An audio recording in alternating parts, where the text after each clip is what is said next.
Pengadilan Negeri Jakarta Pusat atau PN Jakpus menyatakan status Wakil Presiden Gibran Rakabuming Raka hanya bisa dipersoalkan melalui mekanisme pemakzulan atau impeachment oleh MPR RI.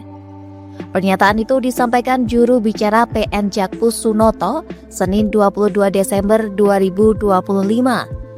Sunoto mengatakan ketentuan itu mengacu pada pasal 7A dan 7B Undang-Undang 45. Ini berkaitan dengan status wakil presiden.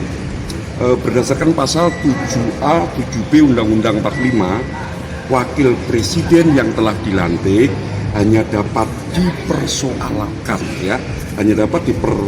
melalui mekanisme impeachment oleh MPR, bukan melalui gugatan perdata.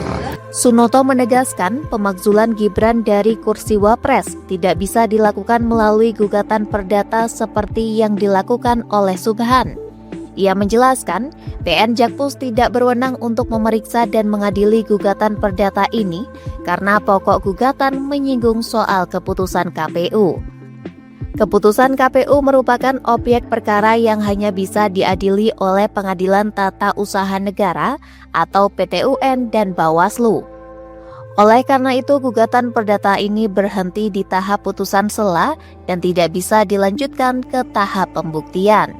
Di dalam amarnya itu mengabulkan eksepsi dari para tergugat, menyatakan pengadilan negeri tidak berwenang mengadili perkara ini dan membebankan perkara kepada penggugat. Nah, artinya kalau sudah ada amar menyatakan pengadilan negeri tidak berwenang, ini berarti sebagai putusan akhir, mengakhiri perkara ini.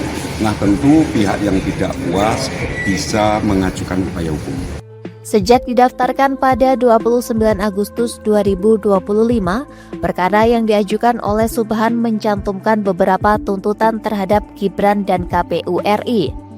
Dalam perkara ini, kedua tergugat yakni Gibran dan KPU dinilai telah melakukan perbuatan melawan hukum karena terdapat beberapa syarat pendaftaran calon wakil presiden yang dahulu tidak terpenuhi. Berdasarkan data KPU RI, Gibran sempat bersekolah di Orchid Park Secondary School Singapura tahun 2002 hingga 2004, lalu di UTS Insert Sydney tahun 2004 hingga 2007, yang keduanya merupakan sekolah setingkat SMA. Penggugat menilai kedua institusi ini tidak sesuai dengan persyaratan yang ada di undang-undang dan dianggap tidak sah sebagai pendidik tingkat SLTA. Subhan pun meminta agar majelis hakim yang mengadili perkara ini untuk menyatakan Gibran dan KPU telah melakukan perbuatan melawan hukum. Subhan juga meminta agar majelis hakim menyatakan status Gibran saat ini sebagai Wapres adalah tidak sah. Selain itu, Gibran dan KPU juga dituntut untuk membayar uang ganti rugi senilai 125 triliun rupiah kepada negara.